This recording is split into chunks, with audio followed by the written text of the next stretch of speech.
کے وزیر اعظم شہباز شریف نے کہا ہے کہ چینی سرمایہ کاروں کے لیے پاکستان میں ماحول سازگار ہے۔ سی پیک کی وجہ سے دونوں ممالک کے تجارتی تعلقات مزید مضبوط ہوئے ہیں اور پاکستان میں اربوں کی سرمایہ کاری ہو رہی ہے۔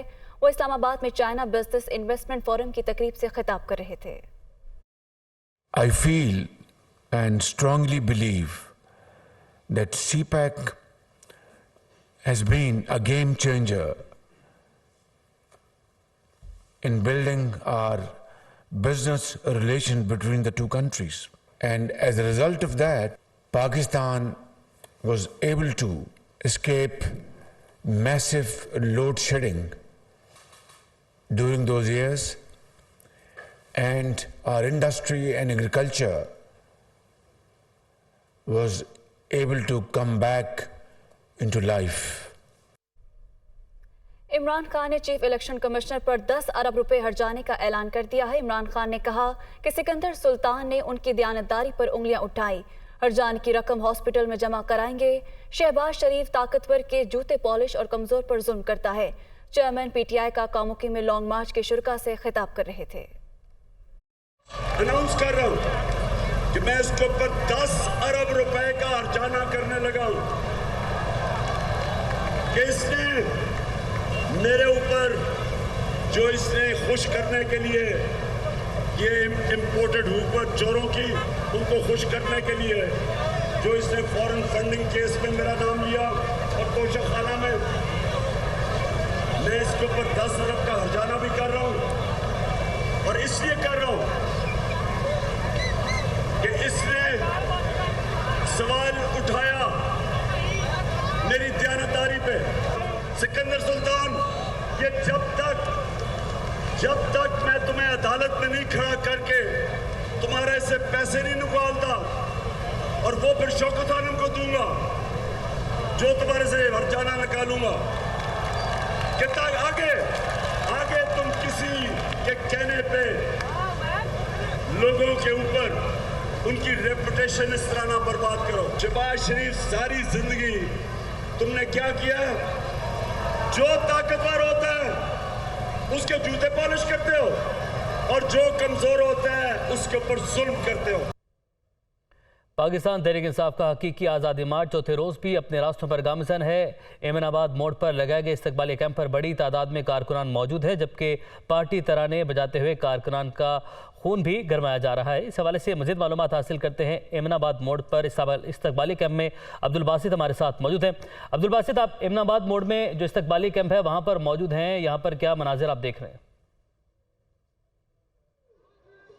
جی بالکل، یہاں پہ ایمن آباد موڑ پر کارکنان کی جانب سے اپنے قائد عمران خان کا استقبال کرنے کے لیے یہاں پہ خصوصی استقبالیہ کیمپ لگایا گیا ہے، جہاں پہ بڑی تعداد میں کارکنان جمع ہے۔ کارکنان کی جانب سے پارٹی ترانوں پر جو ہے وہ دھمال ڈالی جا رہی ہے، جوش و جذبے کا اظہار کیا جا رہا ہے۔ اس کے ساتھ ساتھ یہاں پہ پارٹی پرچم جو ہے وہ ہر طرف جو ہے وہ ہوا میں لہراتے ہوئے دکھائی دے رہے ہیں۔ جو پارٹی پرچموں کے ساتھ ساتھ جو ہے یہاں پہ فلیکسز لگائی گئی ہیں اور خصوصی طور پہ آتش بازی اور پھولوں کی پتیوں کا انتظام کیا گیا ہے۔ کارکنان کا کہنا ہے کہ جیسے ہی ان کے قائد عمران خان یہاں پہ پہنچیں گے تو ان کا پرتپاک اور یادگار استقبال یہاں پہ کیا جائے گا۔ بھرپور انداز میں انہیں جو ہے وہ خراج تحسین پیش کیا جائے گا۔ اس کے ساتھ ساتھ یہ کارکنان کا جذبہ دیکھ کر یہ بخوبی اندازہ لگایا جا سکتا ہے کہ یہاں سے مزید کارکنان جو ہیں وہ اس ریلی کا، مارچ کا حصہ بنیں گے اور یہ مارچ اپنے راستوں پر گامزن رہے گا۔ اس کے ساتھ ساتھ اگر جو صبح سے لے کے ابھی تک کی پوزیشن کی بات کی جائے تو صبح سویر سے ہی یہاں پہ جو ہے قافلوں کی صورت میں، ٹولیوں کی صورت میں کارکنان یہاں پہ آنا شروع ہو گئے تھے اور ابھی جیسے جیسے ٹائم گزرتا جا رہا ہے، خان کا قافلہ جیسے جیسے اس ایمن آباد موڑ کی طرف پہنچتا جا رہا ہے تو کارکنان کی تعداد بڑھتی جا رہی ہے۔ ٹھیک ہے عبدالباسط، آپ نے ہمیں تفصیلاً ایمن آباد موڑ سے آگاہ کیا، آپ کا بہت شکریہ۔ بھی آپ کو براہ راست سے چلیں گے، وفاقی وزیر احسن اقبال اسلام آباد میں پریس کانفرنس کر رہے ہیں۔ کے لیے مدد کی۔ اسی طرح تقریباً 1000 کلومیٹر کے قریب موٹر ویز کے منصوبے چین اور پاکستان نے مکمل کیے، جس میں ملتان سکھر موٹر وے ایک سنگ میل پروجیکٹ ہے۔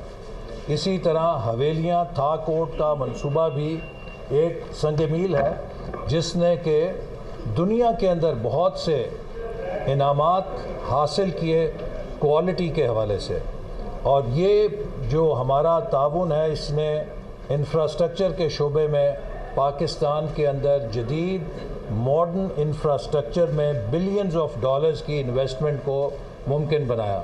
تھار کوئلے کی کان جو 70 سال سے بند پڑی تھی وہ بھی سی پیک کے ذریعے پاکستان ایک پیداواری ایسٹ بنانے میں، پروڈکٹیو ایسٹ بنانے میں کامیاب ہوا۔ آج تھر سے ہزاروں میگا واٹ سستی ترین بجلی ہم کوئلے کے ذریعے سے حاصل کر رہے ہیں۔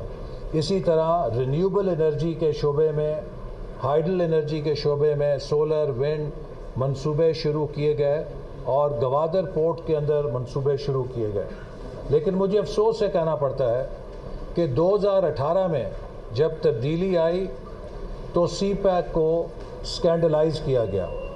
سی پیک کے خلاف بے بنیاد الزامات لگائے گئے، سی پیک کے خلاف کرپشن کی کہانیاں پھیلائی گئیں، جس نے پاکستان اور چین کے درمیان جو سی پیک پر رفتار تھی اس کو بری طرح متاثر کیا، چینی سرمایہ کاروں کے اعتماد کو مجروح کیا، جس کا نتیجہ یہ نکلا ہے کہ 2018 اور 2022 کے درمیان $1 کا نیا منصوبہ سی پیک کے دائرے میں شامل نہیں ہو سکا۔ سی پیک کو بریکیں لگا دی گئیں اور سی پیک پر صرف اس حد تک کام جاری رہا جو منصوبے 2017-18 میں شروع کر دیے گئے تھے، ان میں کسی نئے منصوبے کا اضافہ نہیں ہو سکا۔ حتیٰ یہ کہ گوادر بندرگاہ کی ڈریجنگ کے لیے بھی پیسے نہیں دیے گئے، جس کے نتیجے میں گوادر بندرگاہ ڈیپ سی پورٹ کا سٹیٹس بھی برقرار نہیں رکھ سکی۔ یہ غفلت مجرمانہ ہی نہیں تھی، یہ ناقابل معافی بھی ہے، اور مجھے افسوس سے کہنا پڑتا ہے کہ آج جو لوگ نعرے لگا رہے ہیں بڑی آزادی کے، انہیں کوئی جواب دینا ہوگا کہ 4 سالوں میں انہوں نے سی پیک کے ساتھ کیا سلوک کیا ہے۔ اپریل 2022 میں وزیر اعظم شہباز شریف صاحب نے حکومت کی ذمہ داری سنبھالنے کے فوراً بعد سی پیک کے اندر اعتماد بحال کرنے کے لیے کوششیں کیں۔ وہ خود 2 دفعہ گوادر تشریف لے گئے، میں بھی 3 دفعہ گوادر گیا، وہاں کے منصوبوں کا جائزہ لیا، اور وہ منصوبے جن کو سرد خانے میں ڈال دیا گیا تھا ان میں دوبارہ جان ڈالی گئی۔ ایران سے 100 میگا واٹ کی ٹرانسمیشن لائن کو دوبارہ شروع کیا گیا اور نومبر میں انشاءاللہ تعالیٰ یہ مکمل ہو جائے گی۔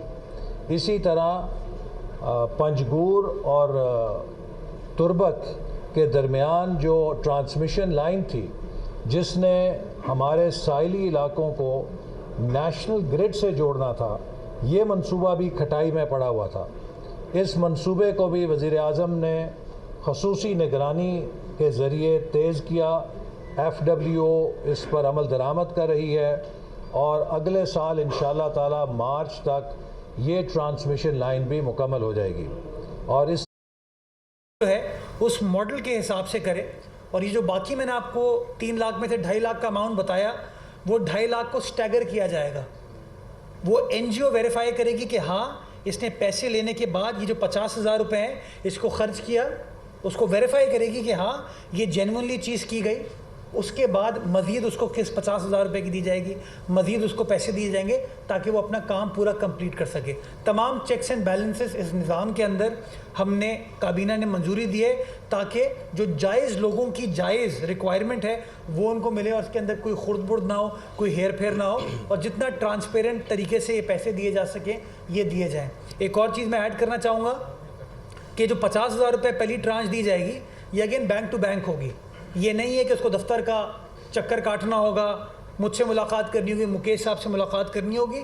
جیسے ہی NGO نے ویریفائی کر دیا کہ ہاں یہ چیز ویریفائیبل ہے، یہ کلیم جینوئن ہے، اس کو اس کی تفصیلات جو کہ وہ جمع کرائے گا NGO کے ذریعے، اس کے تحت